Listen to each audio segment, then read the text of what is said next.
Hello and welcome back to the worst Warmachine channel on the internet. I'm Malorian. It's time for our third Warmachine Weekly this week. We had the one that the patrons voted on. We had a second one that I added on just because I wanted to do that video on Commandant. And then we had now a third one because it comes straight from our content Overlord. So our highest level patrons, the Overlords, get to literally pick a topic I have to cover every single month. And our one Overlord, Darrell Duncan, decided that for this one here, we're going to be talking about dice math. And now, when I first heard this, I'm like, oh, really? Dice math? Who wants to talk about that? But it's actually really, really important. And the more I thought about it, the more times I thought about how bad I felt for players where I'm playing against them and they're just doing the wrong thing. And so, depending on how competitive I felt at that moment, I might just secretly, maybe enjoy it in a dirty little way, like, okay, if you really want to do that. Whereas if I'm a more casual way, it's like, no, that's not the right thing to do. If you're wanting to do the best thing on average, you should actually be doing this. So let's make sure we just even out the playing field and we cover all the math right now. And you might be walking into this being like, Malorian, I know my math. I'm not a fool. Okay, there's a lot of people that understand the more simple math, but we're going to be going up to things talking about, say, like when you have like 3d6, drop the lowest or drop the highest. Do you really understand the math there and what's really happening? If not, let's just try and cover everything right now. And then that way, like I said, even playing field for everybody. All right, let's jump into the very simplest thing, because even though it is so obvious, it covers all the different aspects that'll be important for every scenario walking forward. And that's going to be rolling just one die. You grab just one, you roll it. What is that really doing for you math-wise? Well, there's only 6 different possible results, right? There's 1, 2, 3, 4, 5, 6, and there's only one permutation in each way that's going to be giving you that result. So if we're going to go and graph this, it's going to be a straight line across because every single result has only one possible permutation. So you're just as likely as rolling a 3 as a 4 as a 6. However, on average, the roll you're going to be rolling is actually 3.5. If we take up all the different possible results, add them all up, divide by the total number of possibilities, that's going to be giving you 3.5. Now, that's impossible. You can literally never roll 3.5. However, whenever you're doing the math in your head of what that one dice is going to be, 3.5 is what you have to go with because that is the average result of all the different results. So there you have it. That's the very simple one. That's how the dice math works for one little die. Now, let's go on to the next one, which is talking about 2d6. This is a lot more common in Warmachine. Lots of times you're rolling 2d6. Now, things kind of change here. Again, each single one of those die, the average is going to be 3.5. So now the average when I roll 2 of them is going to be that times 2. So now it's 7. Okay, it's a number that actually makes sense. But when we're looking at the permutations for all the different results, now we have results ranging from 2 to 12, where the results in the center of that, the 7, is going to be a lot more possible. Because if we look for the different permutations for 2, well, there's one of them. There's one dice is 1 and another dice is 1. Oh, okay, well, that's pretty simple. What about for 7? Well, for 7, there's several permutations, right? There's 1 and 6, 2 and 5, 3 and 4, and then the other way around, 4 and 3, 5 and 2, 6 and 1. So there's a lot more permutations that will give you to 7. So that really means that whereas before for one die, you could, the same odds rolling a 2 or a 3, well, now it's very different. And your odds of rolling a 7 compared to a 4 are very different. And that being said, you can still be getting 12s, right? That can still happen, but you have to understand that there are 36 different possible results of rolling 2d6, and only one of them will give you a 12. So if you're rolling the dice and you need to get a 12, realize you have a 1 in 36 chance of that actually occurring. So understanding that probability and how these things actually work is really going to be helping you. Now, let's actually talk about how this math works when you're trying to do something in Warmachine. If I'm trying to hit something and I'm only rolling 2d6, okay, well, if my average result is 7, add that to my mat if I'm trying to be punching something, and on average, I'll be hitting something of that defense. So if we're talking about Malorian here. We're like a mat 3 type of creature. So on mat 3 plus that average of 7, on average, I should be hitting something of like defense 10. So like Arisen, yeah, I got it. So, you know, like right there, that's how you're going to be working out those averages. Same things for damage. You know, like, okay, again, Malorian, I'm not really the strongest guy. Let's say I'm a P plus S like 6. Okay, well, if I'm rolling 2d6, 7 plus 6 is going to be 13. So if you're something that's say like armor 12, on average, I should be doing 1 damage every single time I attack. So now let's talk about the math of how to try and take that and say like, okay, on average, should I actually try and hit something? Well, if I'm just looking at my average to hit, that one Risen there, yeah, we're good for that one. For me to try and crack the armor, yeah, we're looking good for that too. If you're trying to do the math of me trying to take down something that has multiple boxes, well, you take how many attacks I have, multiply it by the average damage I should be doing, and then they can be working out whether at the end of that I'll be actually getting to the number of boxes it has, maybe more, maybe less. So that's the way you do that general math. Now, let's try and change this a little bit. And the first little bit to try and change this with is when you have modifiers. So if you have a modifier because maybe there's a hermit nearby and it's doing its ruin, so everything's -2 armor. Or maybe I have a spell on me that's making me stronger. Well, you just really add or minus that on there, right? You're already kind of doing the adding anyway. You just either add an extra thing or subtract an extra thing. So if I'm trying to see if I'm trying to hit something and I'm getting maybe +1 to hit, well, okay, just take that result. When I'm adding the 7, add 1 more. That part, I don't want to be really like pushing anymore. You should understand how to add or minus. You just have to actually take the time to actually do it. So if you understand how to figure out whether you're cracking armor or not, this is just the same thing plus 1 more little tiny step. Simple.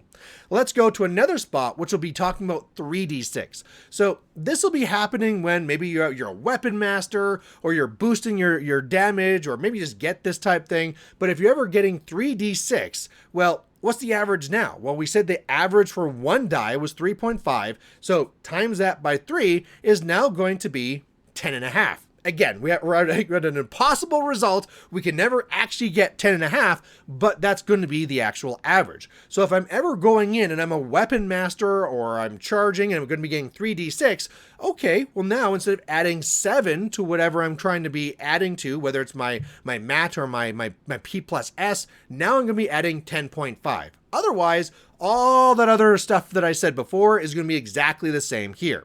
Now, here's where this gets a little bit different and where I see people making mistakes. And that's going to be when people decide to whether boost damage or whether to buy another attack. Now, this can also be charges, right? If I'm deciding to charge and not just walk up, I mean, sometimes I have to charge, right? Sometimes you're too far away, it's not even an option. But sometimes I could literally just walk up and make an extra attack. And if I go and I'm making the choice to charge rather than walk up and buy an extra attack, I am making the choice to basically boost my first attack damage as opposed to buying attack. Okay, so let's just make sure that these are basically talking about the same thing. And this is where this breaks down to when's the right time to do that? When's the right time to boost as opposed to just buying another attack? And what it really comes down to is 3.5. So at any time you'd be adding on an extra dice for damage, what is that really doing for you? Well, assuming that you're already going to be at a point where you're cracking armor and you're not a person like, punching a steel tank and doing nothing, you're going to be adding an extra 3.5 damage to that. So that means that that extra dice that you're adding on is worth a value of 3.5. Instead of rolling it as a boosted attack dice, I could be using that resource for buying an extra attack. If my dice math says that on average I do more than 3.5 damage, I am better off buying an extra attack. If my dice math says that on average when I punch you that I do less than 3.5 damage, I am then better off boosting and making sure that I'm actually getting that damage in when I can, right? I kind of like cross the bar with my regular attack. I might as well now get the free benefit now that we're past that bar. So again, this is one of those big points where I see people making those mistakes and being like, I'm just going to go and boost this. I'm like, why? You're this huge jack. On average, you're doing like 8 damage to me. You're going to go and get like an extra 3.5 instead? Sure, whatever, if that's what you want. But I mean, again, that's why I want to be doing this video. Now, Let's make this one go to 46. So now maybe you're charging in as a weapon master or whatever is a situation that's giving you 46. All right, now what does this mean? Pretty close to exactly the same, except for the average. The average now, when you're trying to figure out what you're doing, is going to be that 3.5 times 4, which is going to be 14. So whenever you're doing your averages, your math in your head, well, add the 14 to your mat, to your, man, if you're rolling 46 to hit, you're doing great. But if you're doing that to your P plus S, add 14 to that when you're trying to figure out how much damage you're going to be doing. Now, when's the right time to boost and when's the right time to buy when you have 46 damage? Same thing, 3.5, that extra, it doesn't matter how many dice we're looking at here, I'm only ever making the choice of adding one die, and the average of that is 3.5, so whether I'm boosting or buying, the question is whether buying is going to be more or less than 3.5. It doesn't matter, 5d6, 66, 3.5 is the number I'm trying to think about. Okay, I think we're all good for those types of things here. Let's now talk about the next concept, which is going to be more so when you add an extra dice and then drop either the lowest or the highest, or maybe both at the same time. All right. So our graph is going to be looking very different now. When we go and we graph this one here, we're going to be very heavily skewed to one side. I hopefully did the smart editing choice and put it in here so you can see what I'm talking about. Now this graph is going to be exactly the same whether we're rolling 3d6 and dropping the lowest or dropping the highest. It'll just flip-flop depending which way we're doing that. And we can see here that clearly that our permutations are skewing to one way. Now, that means that on average, we should be rolling something in that area, but what does that actually mean for our average dice we should be rolling? This gets complicated now. It's not very simple. It's not the 3.5 times how many dice we have. It's weird. And so what we really do here is we take all the different permutations and then we take an average of all those different results. And what we get is that if we're ever rolling 3d6 and dropping the lowest dice, we're going to be getting an average of 8.5. Basically, the difference of that roll an extra and then drop the lowest is adding roughly 1.5 to that. If we go the other way and we're rolling 3d6 dropping the highest, it's then going exactly the opposite, and we're really going to be having an average here of 5.5, which is minusing 1.5 from what we normally would be getting with that average result of 7. So the best way to be considering these things when you're trying to do your dice math is rather than adding the the 7 to it, well, add 8.5 or the 5.5 depending which way that math is going for you, whether the top dice is being dropped or the lowest dice. That's really it. So if I was hammering into your head 3.5 before, now for this one here, I need to hammer into your head that difference of 1.5. That's the difference of dropping or lowering that one dice is 1.5. Drill it in. Make sure it's in there so you understand it. The big time I see this being going on is I see people walking up and they're like, okay, so I'm under star-crossed and so I'm going to be dropping the highest dice. I need to hit you. Should I boost? I don't, let's just roll the dice. I'm sure I'm fine. Oh my God, I missed it. Again, if you understood that your average to hit was going to be that 5.5, you might have boosted that one. So you got to know how that actually works out for you. Okay, that is 3d6, drop or lowest, the highest or lowest. Let's talk about the next part of this dice math, which is going to be understanding variance and understanding risk. So the variance is understanding that even though we've been talking a lot about this time about averages and all these things, the average is not actually what you're going to be seeing. In fact, on average, you will not see the average results because there are more options, more permutations that will not give you that average result as opposed to the permutations that do give you the average result. So that is very important to understand. And let's actually hold on to that now and back up for a second because I told you I was going to tell you what happens if you're rolling like 4d6 needing to drop the highest and the lowest. Let's say we're star-crossed and we also have signs importance going at the same time. Well, what that really does for us is now saying we're kind of like the 4d6, right? So that perfect kind of like nice little bell curve, but our variance is going to be changing so that there's more results in the center. If you think about that last one there, where we had the 3d6, drop the highest or drop the lowest, and how it's skewed to one side. Well, if you do that, it kind of like double skew, you get more options in the middle, meaning that you're more likely to roll a more average result. That's really what's happening there. Now, typically you're not doing that. Typically we have this nice open, curve, which means that there's a lot of things going on either side. And because you cannot depend on being like averages all the time, there's something else that comes into this dice math, which is going to be the risk around this variance. If I go into this and I decide, okay, I need to take out this jack. And for taking out this jack, on average, I do this damage with every attack. Okay, well, how much should I allocate to that jack? Well, if I allocate just 2, on average, it should take out that target. Okay, fantastic. Let's go ahead and do that. However, if my game plan requires me to take out that jack, how much risk am I allowing to take on so that the variance swings one way or the other?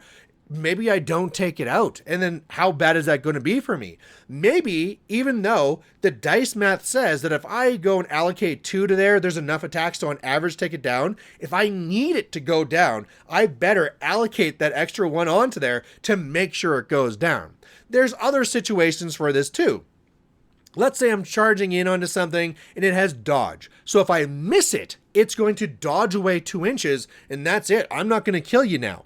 I need to make sure that I'm going to hit you. I can do my dice math and I can see that on average, I'm going to hit you. But if my average is not in a real realm of safety and there's some significant risk there, and this is a very important situation, I still should probably boost that roll, if possible, to make sure I hit this. So if you understand this variance and risk idea in the concept that, look, okay, we got this bell curve, even though on average I'm hitting it somewhere in the middle, all these things are possible. What happens if I do things on there? And so this is actually the beauty of Warmachine. The beauty of Warmachine is having the ability to do something about it. In other games, you don't have anything over that. I just like, well, let's roll my dice. This is the way it goes. I might move my thing and I attack your thing, roll my dice.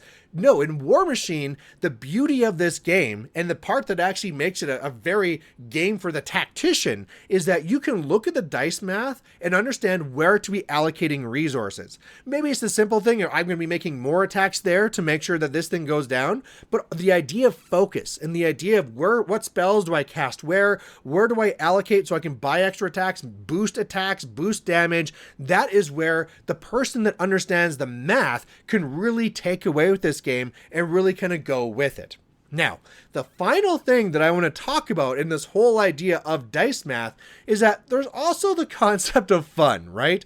There comes to a point where if you stall the game and be like, pull out your calculator and try and make sure that you fully calculate everything else out there, that you're taking away from the fun. And something to keep in mind too is that there's only so much control you have over it. Remember that case there where I was like, you know what, I need to take this thing out.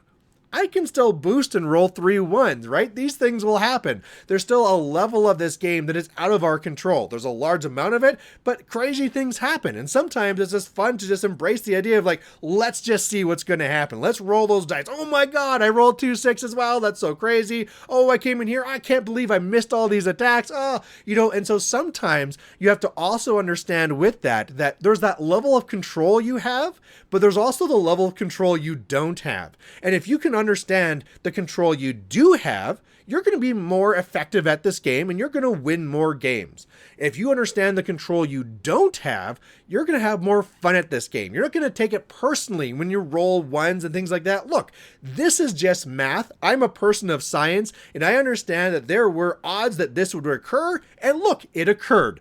There's no use in being mad at math. Math isn't going to care. I might as well just have another drink with my opponent and have some fun. So there you go. There's dice math. I hope you took something away from this. If there's a concept or an idea that I didn't cover, feel free to post it down below and I'll make sure to try and add in a comment for it. Or otherwise, maybe I got something wrong. Maybe I said something like, Malorian, that's stupid. What are you saying? Sure, bring it on. That's all fine. I love having this conversation. So there you go. Again, Darrell Duncan, thank you for all your support and being a content overlord. And for everyone else, thanks for watching, and we'll catch you later. Bye.